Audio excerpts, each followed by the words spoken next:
সারা দেশে সেনা বিদ্রোহের যে খবর বা গুজব বা সংবাদ, এটি চাউর হয়ে গিয়েছিল এবং এই ঘটনার সঙ্গে সামঞ্জস্য রেখে মানুষের জনজীবনে আতঙ্ক ছড়িয়ে পড়েছিল। যে সময় এই ঘটনাটি ঘটে, আজ থেকে কয়েকদিন আগে, তখন যে বিকেলে থেকে এই গুঞ্জন শুরু হলো, সেই দিন থেকে রাত অবধি দেশের যানবাহন চলাচল সীমিত হয়ে পড়েছিল। এবং এই ঘটনা সত্য মিথ্যা বা যাই হোক না কেন, কিন্তু এটা জনজীবনে এতটা প্রভাব বিস্তার করেছিল, যার কারণে সরকার প্রেস রিলিজ দিয়ে তারা বাংলাদেশে যে গণ অভ্যুত্থান হয়নি এই কথাটা বলতে বাধ্য হয়েছেন। সরি, বাংলাদেশে যে সেনা অভ্যুত্থান হয়নি এটা তারা বলার চেষ্টা করেছেন। এখন আপনি আপনি আপনি বা আমি এটা কতটুকু বিশ্বাস করব সেটা আপনার আমার ব্যক্তিগত বিষয়। বা যদি কিছু হয়ে থাকে তাহলে কীভাবে হয়েছে, আর যদি কিছু না হয় তাহলে কেন এই ধরনের গুজব ছড়িয়ে পড়লো, এটি কি ভালো লক্ষণ কিনা, এই বিষয়গুলো নিয়ে মূলত আজকে আলোচনা করব। প্রথমত হলো যে আমরা এই বাংলাদেশের বেশিরভাগ মানুষ এখন দুই ভাগে বিভক্ত হয়ে পড়েছি। এক ভাগ বলছে যে ডক্টর মোহাম্মদ ইউনূসের সরকারের কোনো গতি নেই এবং চারিদিকে যেভাবে অনিয়ম অব্যবস্থাপনা চলছে এবং সরকার কোথাও নিয়ন্ত্রণ প্রতিষ্ঠা করতে পারছে না। তারা ব্যক্তিগতভাবে অনেকেই সৎ, কিন্তু তাদের নেতৃত্বের গুণাবলী নেই এবং তাদের কর্মী বাহিনী নেই, না থাকার কারণে তাদের কথা এখন একটা পুলিশের কনস্টেবল তো দূরের কথা, গ্রামের কোনো চৌকিদারে শোনে না। যদি সরকারের কোনো উপদেষ্টা একটা হুকুম দেন, সেই হুকুমটি ভয় জাগাবে, সমীহ জাগাবে, আতঙ্ক জাগাবে, মানতে বাধ্য করবে, এরকম কোনো চৌকিদার বাংলাদেশে আছে কিনা আমার জানা নেই। ফলে কি হচ্ছে, থানা থানার মতো চলছে এবং থানা থানার মতো চলছে না, থানা চলছে পরিবেশ অনুযায়ী। ওসি সাহেব কেমন, এসপি সাহেব কেমন, ডিআইজি সাহেব কেমন, তার উপর একটা অবস্থা নির্ভর করছে। দুই নম্বর হলো যে ওই এলাকাতে জামাতের প্রাধান্য বেশি না বিএনপির প্রাধান্য বেশি নাকি আওয়ামী লীগের প্রাধান্য বেশি, সেই প্রকৃতি এবং পরিবেশের সঙ্গে থানা পুলিশ নিজেদেরকে তারা মানিয়ে নেওয়ার চেষ্টা করছে। থার্ড হলো জনগণের কে খুশি করার জন্য, সমাজে শান্তি স্থাপন করার জন্য অনেক সময় পুলিশ দেখা গেল কিছু অজনপ্রিয়, নিষ্ঠুর এবং নির্মম সিদ্ধান্ত নিয়ে থাকে, কিন্তু সেই সিদ্ধান্তগুলো এই সময়তে নেওয়াতে দূরের কথা, এই সকল ঘটনা যদি চোখের সামনে ঘটে তার অনেক পরে, নিরাপদ সময়ের পরে পুলিশ সেখানে গিয়ে উপস্থিত হয়। ঢাকার বেশ কয়েকটি এলাকাতে ভীষণ রকম সন্ত্রাস, চাঁদাবাজি বেড়েছে। একটি গ্রুপের নাম দেখলাম যে কবজি কাটা বাহিনী। তারা অনেক মানুষের হাতের কবজি কেটে তারপরে সেগুলো পাতিলে ভরে রাখে এবং সেই দৃশ্যগুলো তারা আবার করে কি ভিডিও করে টিকটকের মাধ্যমে তারা প্রচার করে এবং নিজেদের চাপাতি বা রামদা তারা শো করে তারা ভিডিও বানায় এবং প্রতিপক্ষকে ভয় দেখার জন্য তারা নিজেদের বাহিনী, গ্যাং বাহিনী তারা নাম দিয়েছে এবং সেই গ্যাং বাহিনীর যে প্রধান, তিনি নিজেকে বাদশাহ অর্থাৎ কিং হিসেবে ঘোষণা করে পুরো এলাকাতে তাণ্ডব চালাচ্ছেন। এবং এই ধরনের ভিডিও আবার দেশের মূলধারার জনপ্রিয় গণমাধ্যম প্রচার করছে এবং সে সকল গণমাধ্যমের ইউটিউবের যে চ্যানেলে রয়েছে সেখানে কোটি কোটি মানুষ এ সকল দৃশ্য দেখছে, কিন্তু র্যাব, পুলিশ, সেনাবাহিনী নির্বিকার, একেবারে নির্বিকার। দুই নম্বর হলো যে মাঝে মধ্যে অভিযান পরিচালনা হয়, আমরা পেপার পত্রিকায় দেখি, কিন্তু কোনো অভিযানের পরেই সংশ্লিষ্ট অপরাধপ্রবণ এলাকাগুলো, যেমন ধরুন সায়দাবাদ, তারপরে উত্তরার যে 12 নম্বর সেক্টর থেকে টঙ্গী হয়ে একেবারে যাকে বলে গাজীপুর চৌরাস্তা পর্যন্ত, এরপরে আপনি যদি নারায়ণগঞ্জের 2500 যান, 2500 ইন্ডাস্ট্রিয়াল বেল্ট যেটা রয়েছে সেখান থেকে ভুলতা পর্যন্ত সেই এলাকা, এরপরে চট্টগ্রামের অনেকগুলো এলাকা, তারপরে টেকনাফের অনেকগুলো এলাকা, তারপরে কক্সবাজারের অনেকগুলো এলাকা রয়েছে। এইগুলোতে যেখানে চাঁদাবাজি করা যায়, যেখানে সীমান্ত রয়েছে, যেখানে ব্যবসা কেন্দ্র রয়েছে, প্রায় সব জায়গাতেই এরকম সন্ত্রাসী বাহিনী, ডাকাত বাহিনী, ডাকু বাহিনী গড়ে উঠেছে এবং এদের সঙ্গে কোনো রাজনৈতিক যোগাযোগ নেই। এদের কারো নাম চাপাতি বাহিনী, কারো নাম অমুক বাহিনী, অমুক বাহিনী। তো এগুলো মানুষের জীবনকে তছনছ করে ছেড়ে দিচ্ছে। দ্বিতীয়ত যেটি হচ্ছে সেটি হলো যেখানে যেমন রাজনৈতিক দলগুলো যেখানে শক্তিশালী, সেখানে রাজনৈতিক দলগুলো কিন্তু গণহারে চাঁদাবাজি করছে এবং এটা এত নির্মম যে এই চাঁদাবাজির বিরুদ্ধে কেউ সাক্ষ্য দিতে আসছে না, কেউ বিদ্রোহ করতে পারছে না, অঝরে কান্নাকাটি করে জাতীয় অর্থনীতির সর্বনাশ ঘটাচ্ছে, অনেকে বাস্তুচ্যুত হচ্ছেন, অনেকে ব্যবসা বাণিজ্য বন্ধ করে চলে যাচ্ছেন এবং এখানেও দেশের পুলিশ প্রশাসন থেকে শুরু করে এখন যারা রয়েছেন মাঠে, তাদের ওইরকম কার্যকর ভূমিকা আমরা এখন পর্যন্ত দেখিনি।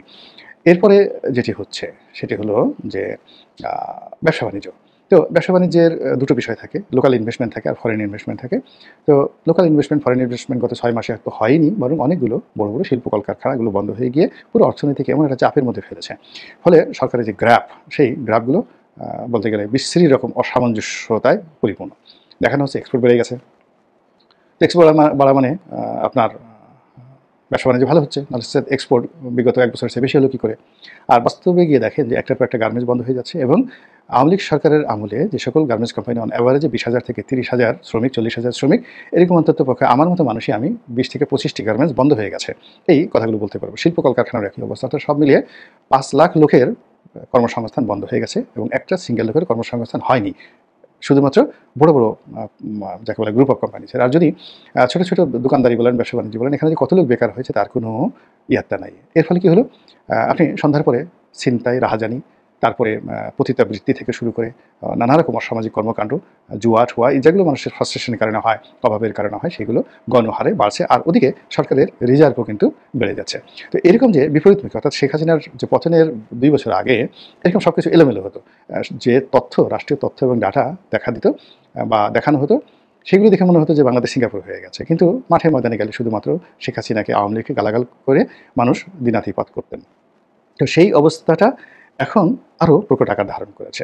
ফলে কি হলো? যমুনাতে বসে ডক্টর মোহাম্মদ ইউনূস এবং তার যারা লোকজন রয়েছেন তারা বগল বাজাতে পারেন, কিন্তু যারা পথে ঘাটে চলেন, সাধারণ মানুষের সঙ্গে চলেন, তারা রীতিমতো এই হাহাকারটি তারা টের পাচ্ছেন।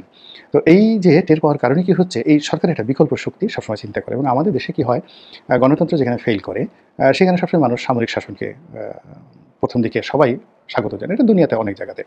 এখন এই গত 5 মাসে ডক্টর মোহাম্মদ ইউনূসের যে সফলতা, ব্যর্থতা, তার সঙ্গে, সঙ্গে যদি একটা নির্বাচন হয়, সেই নির্বাচন হওয়ার পর যারা, যারা ক্ষমতায় আসবেন সেই বড়, বড় রাজনৈতিক দলগুলো এই সময়টিতে যে অস্থিরতা দেখাচ্ছে, অধৈর্য দেখাচ্ছে এবং তাদের কর্মকাণ্ডে যে সকল নেতিবাচক বিষয় দিয়ে ফুটে উঠেছে এবং তারা যেভাবে পরস্পরের সঙ্গে ঝগড়াঝাটি করছেন এবং তাদের অসংখ্য নেতাকর্মী যেভাবে সারা বাংলাদেশে দুর্নীতি, অনিয়মের সঙ্গে জড়িয়ে পড়েছেন, তাতে করে জনগণ মনে করছেন যে এই সকল ব্যবস্থার চেয়ে বোধহয় সামরিক শাসন হলেই ভালো হয়। এই কথাগুলো এক শ্রেণীর মানুষ দিনে রাতে কল্পনা করে এবং সেই কল্পনার থেকেই দেখা যাচ্ছে কেউ হয়তো বলে ফেলেছে যে সামরিক অভ্যুত্থান হয়ে গেছে, ওটা হয়ে গেছে এবং সেই অনুযায়ী সারা বাংলাদেশ নাচানাচি শুরু করলো। এখন এটার ইম্প্যাক্ট কী? প্রথমত এরকম এটা ধরেন একেবারে অ্যাবসলিউটলি মিথ্যা।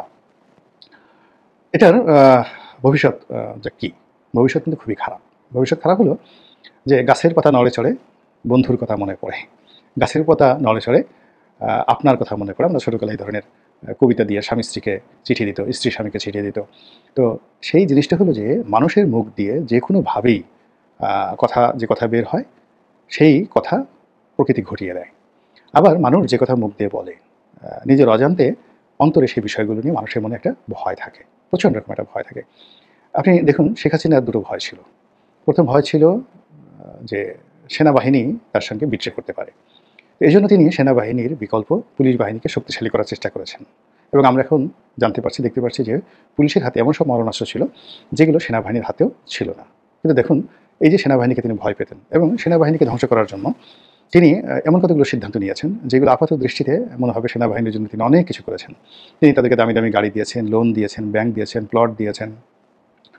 তাদেরকে সেই যাকে বলা ঝিলমিল প্রকল্প থেকে শুরু করে আর অনেক কিছু করতে দিয়েছেন অবারিতভাবে।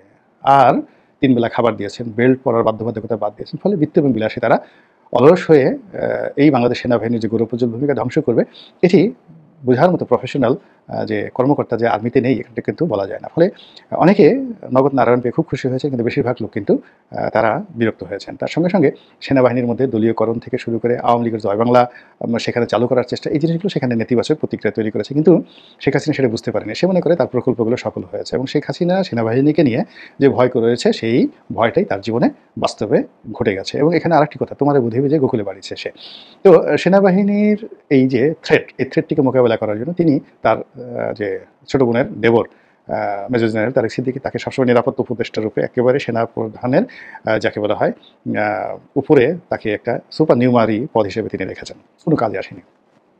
তিনি খুঁজে, খুঁজে তার খুব একেবারে 100% বিশ্বস্ত এবং মনে হয়েছে কোনো অবস্থাতেই এরা তার বাইরে যাবে না এবং তাদের সঙ্গে আওয়ামী লীগের রাজনীতির কোনো সংযোগ আছে কিনা এরকম লোকদেরকে খুঁজে, খুঁজে এনে তিনি বিভিন্ন বড়, বড় পদপদবি থেকে একেবারে সেনাপ্রধান পর্যন্ত, ডিজি পর্যন্ত সেই জায়গাগুলোতে বসিয়েছেন। অথবা এই সকল পদে যে বসে যারা শেখ হাসিনাকে কনফার্ম করতে পেরেছে যে তারা 100% এখানে যাকে বলা হয় আওয়ামী লীগের পক্ষে কাজ করবে, তাদেরকে তিনি বড়, বড় পদ দিয়েছেন, পদবি দিয়েছেন এবং প্রমোশন দিয়েছেন। তো সেই অর্থে জেনারেল ওয়াকারুজ্জামান তার নিকটাত্মীয়, তিনি যথেষ্ট যোগ্যতা সম্পন্ন সেনাপ্রধান, সেনাপতি এবং তার শ্বশুর জেনারেল মুস্তাফিজুর রহমানও কিন্তু মিলিটারি ইতিহাসে অত্যন্ত যোগ্যতা সম্পন্ন ছিলেন। তো সেই জেনারেল মুস্তাফিজকে তিনি সেনাপ্রধান হিসেবে রেখে যে সফলতা তিনি লাভ করেছিলেন, তারই মেয়ের জামাই, জেনারেল মুস্তাফিজের মেয়ের জামাই জেনারেল ওয়াকারুজ্জামান, যে তার আত্মীয়, তাকে তিনি সেনাপ্রধান বানিয়ে তিনি সেনাবাহিনীর যে ভীতি, এই ভীতিটি দূর করতে চেয়েছিলেন। কিন্তু নিয়তি এমন একটা জিনিস, তোমার বুঝিবে যে গোকুলে বাড়িছে সে। পরিস্থিতি এমন একটা পর্যায়ে চলে গেছে যে জেনারেল ওয়াকারুজ্জামান ইচ্ছা করলেও তিনি শেখ হাসিনার জন্য কিছু করতে